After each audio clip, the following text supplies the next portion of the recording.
Hello everyone, this is Rambabu. Welcome to success journey TV channel.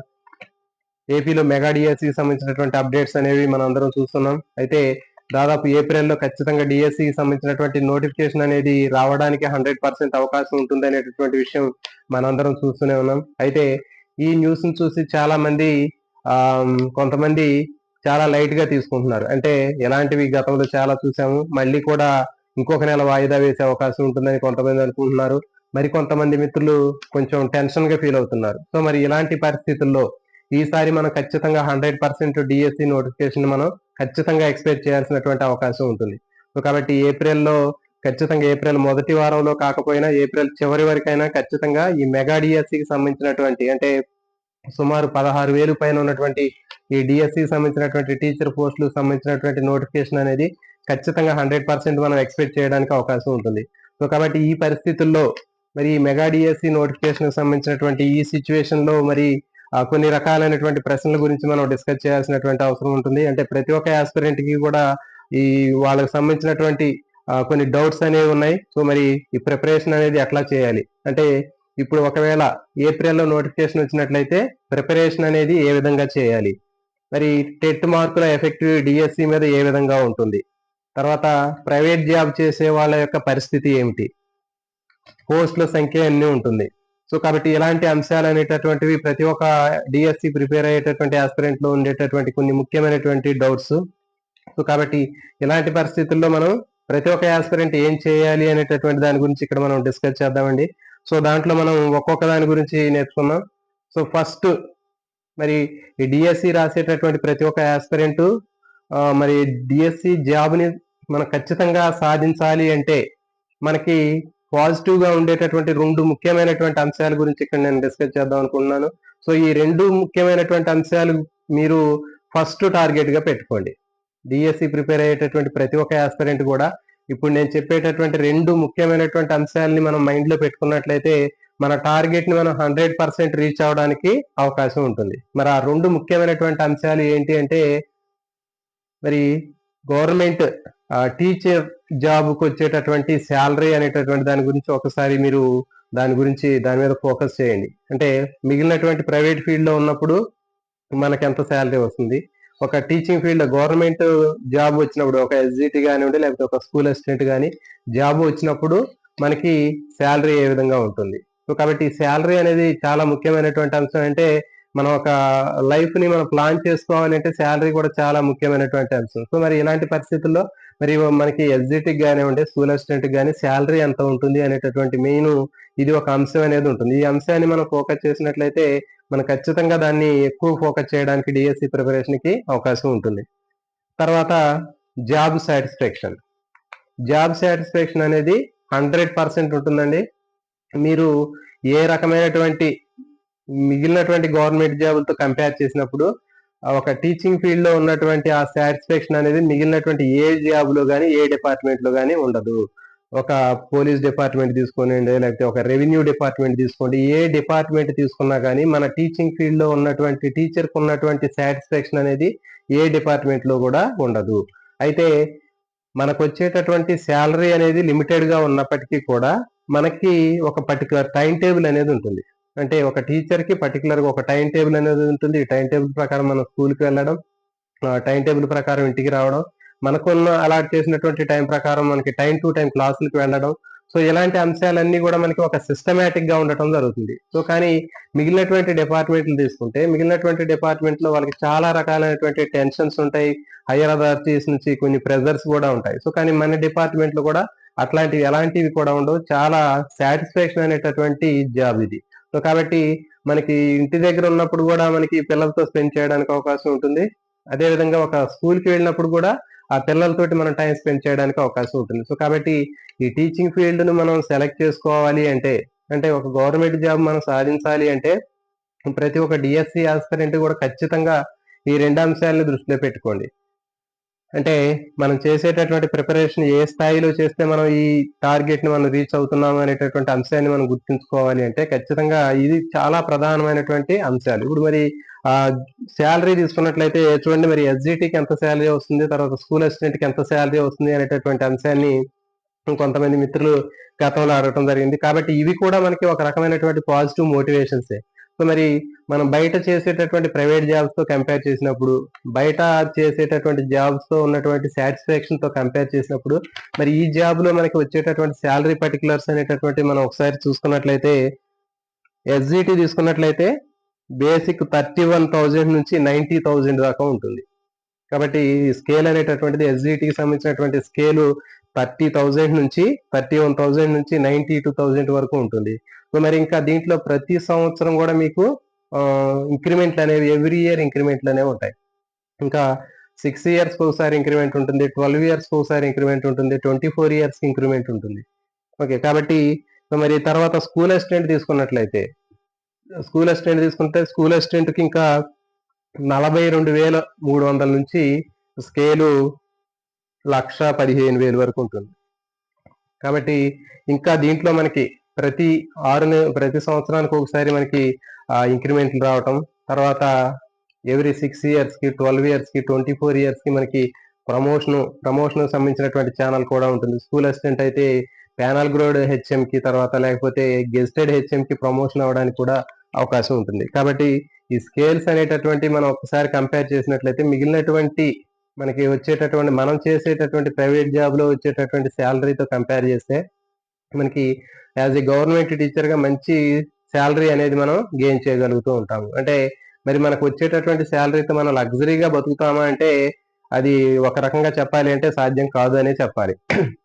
ఎందుకంటే ఈ ప్రస్తుతం ఉన్నటువంటి పరిస్థితుల్లో లైఫ్ స్టైల్స్ గానివ్వండి, లేకపోతే ప్రస్తుతం ఉన్నటువంటి పెరిగిపోయినటువంటి ధరలు గానివ్వండి, ఇవన్నిటిని మనం తీసుకున్నట్లయితే మనకొచ్చేటటువంటి గవర్నమెంట్ ఎంప్లాయ్‌కి వచ్చేటటువంటి సాలరీ అనేది కూడా ఆహ్, అంత లగ్జరీగా మనం స్పెండ్ చేయడానికి సరిపోదు. కాబట్టి మనకి ఫ్యామిలీ ఉంటుంది. తర్వాత ఇంకా రకరకాలైనటువంటి ఒక బిల్డింగ్ కట్టుకుంటే, ఆ బిల్డింగ్‌కి సంబంధించినటువంటి ఒక హౌస్ కట్టుకుంటే దానికి మినిమమ్ ఒక 20,000-30,000 మనకి ఈఎంఐ రూపంలో దానికి పే చేయటం అనేది ఉంటుంది. సో, కాబట్టి దీంట్లో కూడా కొన్ని డీమెరిట్స్ అనేవి కూడా మనకు కనిపిస్తున్నాయి. అంటే మనం ఒక జాబ్ వస్తే మనం లగ్జరీగా బతకాలి అని చాలామంది అనుకుంటూ ఉంటారు. కానీ సాటిస్ఫాక్షన్ అనేది చాలా చాలా ఇంపార్టెంట్. మనకొచ్చేటటువంటి సాలరీ అనేటటువంటిది మాక్సిమం మనకి ఒక ఫ్యామిలీ మంచిగా బతకడానికి కావాల్సినటువంటి మంచి సఫిషియెంట్‌గా ఉన్నటువంటి సాలరీ అనేది మనకి వస్తుంది. కానీ దానికంటే ముందు సాటిస్ఫాక్షన్ అనేటటువంటిది చాలా చాలా ఎక్కువగా ఉంటుంది. బయట ఇంకా చూడండి సాఫ్ట్‌వేర్ జాబ్ చేసేటటువంటి వాళ్ళు కూడా వాళ్ళకి లేనటువంటి సాటిస్ఫాక్షన్ అనేది మనకుంటుంది. వాళ్ళు చూడండి ఎన్ని లక్షల జీతం సంపాదించినప్పటికి కూడా వాళ్ళకి టైమ్ టు టైమ్ అనేది నిద్ర అనేది ఉండదు. లేకపోతే ఇంకా ఫ్యామిలీతో స్పెండ్ చేయడానికి అవకాశం ఉండదు. వాళ్ళు ఎప్పటికి కూడా స్క్రీన్‌కి అతుక్కుపోయి వాళ్ళు లైఫ్‌ని స్పెండ్ చేస్తూ ఉంటారు. సో, మరి అలాంటి పరిస్థితుల్లో మనకి ఉన్నటువంటి జాబ్ అనేది 100% సాటిస్ఫాక్షన్‌గా ఉంటుంది. చూడండి ఇంకా మిగిలినటువంటి డిపార్ట్‌మెంట్‌ల నుంచి మనకి ఫారెస్ట్ డిపార్ట్‌మెంట్ నుంచి గానివ్వండి, లేకపోతే ఇంకా ఆహ్, హ్మ్, పోలీస్ డిపార్ట్‌మెంట్ నుంచి గానివ్వండి, చాలా మంది మిత్రులు యాస్పిరెంట్స్ ఇక్కడికి రావటం జరుగుతుంది. అంటే మన టీచింగ్ డిపార్ట్‌మెంట్‌లోకి రావటం జరిగింది. చాలా మంది మిత్రులు కూడా కొంతమంది నేను ఎస్‌జిటికి ప్రిపేర్ సారీ నేను ఆహ్, పో కానిస్టేబుల్ జాబ్‌కి చేశాను. ఆల్రెడీ చేస్తూ ఉన్నాను. మరి కానిస్టేబుల్ జాబ్ నుంచి ఇప్పుడు టీచింగ్ ఫీల్డ్‌లోకి రావాలనుకుంటున్నాను. కొన్ని సలహాలు ఇవ్వండి అనేటటువంటి మిత్రులు కూడా చెప్పడం జరుగుతుంది. సో, కాబట్టి మరి టీచింగ్ ఫీల్డ్‌కి ఉన్నటువంటి అది కూడా గవర్నమెంట్ జాబ్‌లో ఉన్నటువంటి ఆ సాటిస్ఫాక్షన్ అనేది మిగిలినటువంటి ఏ డిపార్ట్‌మెంట్‌లో గాని మనకి లభించదు. రెవెన్యూ డిపార్ట్‌మెంట్‌లో గానివ్వండి, పోలీస్ డిపార్ట్‌మెంట్‌లో గానివ్వండి, మరి దాంట్లో మనకి లభించదు. మరి స్కూల్ అసిస్టెంట్ తీసుకున్నట్లయితే, ఈ స్కూల్ అసిస్టెంట్‌లో ఉండేటటువంటి ఆ సాటిస్ఫాక్షన్ ఇంకా ఎక్కువగా ఉంటుంది. ఎందుకంటే దాదాపు హై స్కూల్‌లో టీచ్ చేసేటటువంటి ఆ పిల్లలందరూ గూడా మనం టీచ్ చేసేటటువంటి పిల్లలందరూ గూడా 6థ్ నుంచి ఉంటారు గాబట్టి, వాళ్ళు కొంచెం ఇంకా పెద్ద పిల్లలు కనిపిస్తూ ఉంటారు. దాదాపు ఒక 10థ్ పిల్లలందరూ గూడా ఇంటర్మీడియేట్ పిల్లల్లాగా కనిపిస్తూ ఉంటారు. సో, కాబట్టి మరి ఒక కాలేజీలో టీచ్ చేసినటువంటి ఫీలింగ్ అనేది మనకు కనిపిస్తూ ఉంటుంది. అదే విధంగా మరి జూనియర్ లెక్చరర్ జేఎల్‌కొచ్చేటటువంటి సాలరీ ఎంతైతే ఉందో, అంత స్కేల్‌ని గూడా మనం రీచ్ చేయగలుగుతాం. ఈ మన స్కూల్ అసిస్టెంట్‌కి సంబంధించినటువంటి జాబ్‌లో. అదే విధంగా మరి ఇంకా జేఎల్ తీసుకున్నామనుకోండి, జేఎల్ గానివ్వండి, మిగిలినటువంటి ఏ డిపార్ట్‌మెంట్‌లో గాని మనకి ఒకవేళ జాబ్ వస్తే ఖచ్చితంగా మనకి మినిమమ్ ఒక 200 కిలోమీటర్ డిస్టెన్స్‌లోనే మనకి పోస్టింగ్ అనేది రావడానికి అవకాశం ఉంటుంది. కానీ మన ఇప్పుడున్నటువంటి పరిస్థితుల్లో ఎస్‌జిటి గానివ్వండి, స్కూల్ అసిస్టెంట్ గాని మీరు సాధించినట్లయితే ఖచ్చితంగా మీరు మన సరౌండింగ్ లోనే, మన మండలంలోనే మనకి పోస్టింగ్ రావడానికి కూడా అవకాశం ఉంటుంది. కాబట్టి మరి ఎవరైతే డిఎస్సి ప్రిపేర్ అవుతున్నారో, మరి మీరు ప్రిపేర్ అయ్యేటటువంటి ఈ యాస్పిరెంట్స్ అందరూ కూడా ఇలాంటి కొంచెం మోటివేషన్ గా ఉన్నటువంటి అంశాలని మీరు మైండ్ లో పెట్టుకున్నట్లయితే మనం కొంచెం ఇంకా ఎక్కువ రెట్టించినటువంటి ఉత్సాహంతో మన యొక్క ప్రిపరేషన్ చేయడానికి అవకాశం ఉంటుందనే ఉద్దేశంతో ఈ అంశాలను నేను మీ దగ్గరికి తీసుకురావడం జరిగింది. నెక్స్ట్ మరి ప్రిపరేషన్ తీసుకున్నట్లయితే చాలా మంది మరి గతంలో డిఎస్సికి ప్రిపేర్ అవడం జరిగింది. మరి ప్రిపేర్ అయినటువంటి ఆస్పిరెంట్స్ సంబంధించినటువంటి వాళ్ళందరూ కూడా ఇప్పుడు ఈ ఏప్రిల్ నుంచి స్టార్ట్ చేస్తే మరి ఖచ్చితంగా డిఎస్సికి ఒక 70 నుంచి 80 డేస్ లేకపోతే ఒక 90 డేస్ వరకైనా టైం అనేది ఉంటుంది. సో కాబట్టి మరి ఈ 90 డేస్ లో మనం ఆల్రెడీ గతంలోనే మొత్తం ప్రిపరేషన్ అనేది కంప్లీట్ అయిపోయి ఉంటుంది. మరి కంప్లీట్ అయిపోయినటువంటి ఆస్పిరెంట్స్ అందరూ కూడా ఈ 3 months ఉన్నటువంటి టైం కానివ్వండి, లేకపోతే 2.5 months కానివ్వండి, 3 months కానీ ఉన్నటువంటి టైం మొత్తం కూడా మీరు పక్కాగా రివిజన్ చేసుకోవడానికి ప్లాన్ చేసుకోండి. సో ఈ విధంగా రివిజన్ చేసుకున్నట్లయితే మీరు మొత్తం కూడా రివిజన్ మాత్రమే ఉండాలి ఈ టైంలో. సో ఈ విధంగా రివిజన్ చేయడం వల్ల మనకి 100% ఒక సిస్టమేటిక్ గా టైం టేబుల్ ప్రకారం ఫాలో అయినట్లయితే ఖచ్చితంగా ఎగ్జిట్ కానివ్వండి, లేకపోతే స్కూల్ అసిస్టెంట్ కానీ ఖచ్చితంగా మీరు సాధించడానికి అవకాశం ఉంటుంది. తర్వాత టెట్ మార్క్స్ చూడండి, ఆస్పిరెంట్స్ అందరూ కూడా మరి టెట్ కి ప్రిపేర్ అయ్యేటటువంటి వాళ్ళందరూ కూడా గతంలో టెట్ లో తక్కువ మార్కులు వచ్చిన వాళ్ళందరూ కూడా మరి డిఎస్సిని ఏ విధంగా ఫేస్ చేయాలి అనేటటువంటి ఫీలింగ్ లో ఉన్నారు. మరి మనకి జాబ్ వస్తుందా రాదా అనేటటువంటి డైలమాలో ఉన్నారు. కాబట్టి గతంలో కూడా మనం చాలా వీడియో చేయడం జరిగింది. టెట్ అనేది కేవలం మనకు వచ్చినటువంటి మార్కులు అనేవి దాన్ని బేస్ చేసుకుని మన డిఎస్సి అనేటటువంటిది దాన్ని ఒపీనియన్ మార్చుకోవటం సరైనటువంటిది కాదు. మరి కాబట్టి టెట్ లో మార్కులు తక్కువ వచ్చినప్పటికీ కూడా మనం ఖచ్చితంగా ఆ డిఎస్సిలో ఎక్కువ స్కోర్ సాధించినట్లయితే అక్కడ మనం కవర్ చేయవచ్చు అని చెప్పాం గతంలోనే. అంటే టెట్ లో 14 మార్కులు వచ్చినట్లయితే మనకి డిఎస్సిలో ఒక 2 మార్కులు వచ్చినట్లు సమానం. అంటే డిఎస్సిలో 2 మార్కులు వస్తే టెట్ లో 14 మార్కులు వచ్చినట్లు. కాబట్టి ఎవరు కూడా టెట్ లో తక్కువ మార్కులు వచ్చాయని చెప్పేసి నిరుత్సాహాన్ని మీరు తీసుకోకండి. అదేవిధంగా మీరు ఖచ్చితంగా డిఎస్సికి సంబంధించినటువంటి ప్రిపరేషన్ లో మీరు 100% మీరు ఫోకస్ చేసినట్లయితే ఖచ్చితంగా మీరు డిఎస్సిని సాధించడానికి అవకాశం ఉంటుంది. నెక్స్ట్ మరి ప్రైవేట్ జాబ్ చేసేటటువంటి మిత్రులు చాలా మంది ఆస్పిరెంట్స్ మరి ప్రైవేట్ జాబులు చేస్తూ ఉన్నారు. మరి ప్రైవేట్ జాబ్ చేసేటటువంటి వాళ్ళందరూ కూడా అంటే ప్రైవేట్ స్కూల్లో జాబులు చేస్తూ ఉన్నారు. మరి దాదాపు అకాడమిక్ ఇయర్ చివరికి వచ్చిందండి. అకాడమిక్ ఇయర్ చివరికి వచ్చింది కాబట్టి మరి ఈ ఏప్రిల్లోనే దాదాపు స్కూల్స్ అన్ని కూడా క్లోజ్ అయిపోతాయి. కాబట్టి మీరు నోటిఫికేషన్ పడగానే లేకపోతే ఏప్రిల్ నుంచి మీ యొక్క ప్రిపరేషన్ స్టార్ట్ చేయండి. ఖచ్చితంగా మీరు 100% సక్సెస్ అవడానికి అవకాశం ఉంటుంది. తర్వాత మీరు చేసేటటువంటి ఇంకొక ముఖ్యమైనటువంటి అంశం ఏంటి అంటే చేయాల్సినటువంటిది ఒకవేళ నోటిఫికేషన్ లో కొంచెం లేట్ అయినప్పటికీ కూడా ఒకవేళ డిఎస్సికి సంబంధించినటువంటి ఎగ్జామ్ జూన్ కానీ జూలైలో కానీ ఉన్నప్పుడు మీరు ఖచ్చితంగా మీకు సంబంధించినటువంటి కంప్లీట్ ఎగ్జామ్ అయిపోయే వరకు కూడా మీ యొక్క ఫోకస్ ని ఖచ్చితంగా డిఎస్సి మీదే పెట్టండి. 2 పడవల మీద కాళ్ళు పెట్టి కొంతమంది ఏం చేస్తూ ఉంటారంటే ఇటు డిఎస్సి చదువుకుంటూ ప్రైవేట్ స్కూల్లో జాబ్ చేస్తూ ఉంటారు.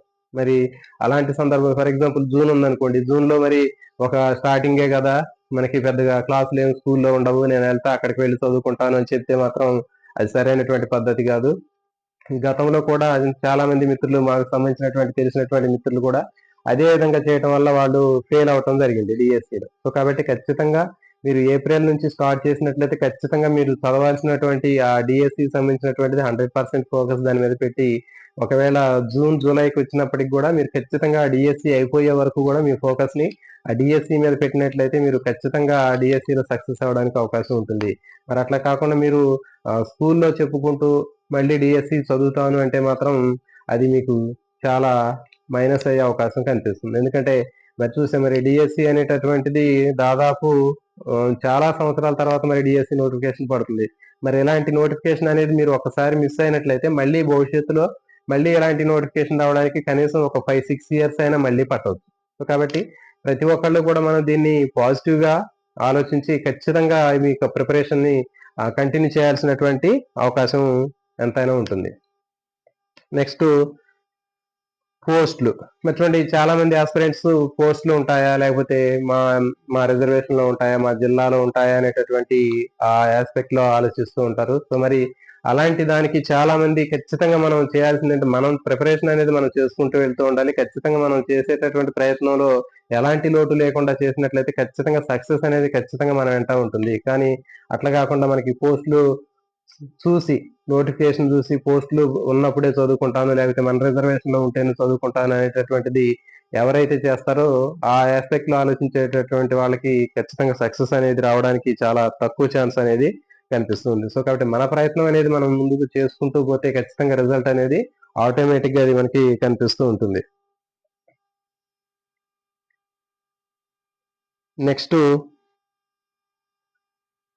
డిఎస్సి ప్రిపేర్ అయ్యేటటువంటి ప్రతి ఒక్క ఆస్పిరెంట్స్ కూడా మెయిన్ మనం డెవలప్ చేసుకోవాల్సింది ఏంటంటే పాజిటివ్ యాటిట్యూడ్. అంటే నేను సాధిస్తాను, నేను చేయగలుగుతాను, నేను డిఎస్సిని కొట్టగలుగుతాను అనేటటువంటి ఒక పాజిటివ్ యాటిట్యూడ్ ని ఖచ్చితంగా డెవలప్ చేయాల్సినటువంటి అవసరం ఉంటుంది.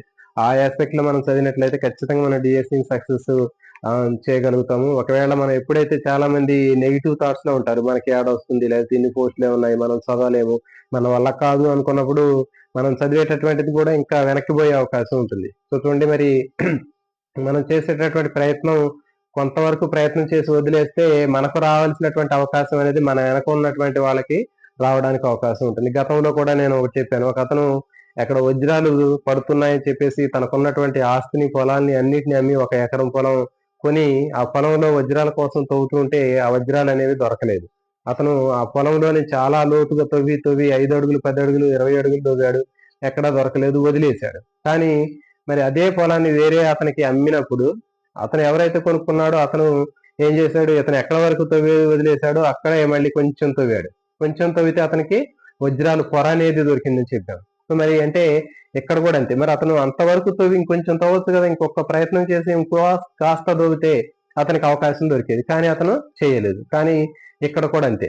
ఎవరైతే డిఎస్సికి ప్రిపేర్ అయ్యి ఉండి వదిలేస్తున్నారో మరి మీకు రావాల్సినటువంటి అవకాశము మీ వెనుక ఉన్నటువంటి మీ మిగిలినటువంటి ఆస్పిరెంట్స్ వచ్చే అవకాశం ఉంటుంది. కాబట్టి ఖచ్చితంగా మీరు చేసేటటువంటి ప్రయత్నాన్ని ఇంకొంచెం ఎక్కువ ఎఫర్ట్ పెట్టి మీ యొక్క డిఎస్సి మీద ఫోకస్ పెట్టినట్లయితే ఖచ్చితంగా మీరు సాధించాల్సినటువంటి టార్గెట్ ని మీరు ఖచ్చితంగా సాధిస్తారు. ఖచ్చితంగా మీరు రాబోయేటటువంటి రోజుల్లో ఒక ఎస్జిటిగా కానీ, లేకపోతే ఒక స్కూల్ అసిస్టెంట్ గా కానీ మీరు లైఫ్ లో సక్సెస్ అవడానికి అవకాశం ఉంటుంది.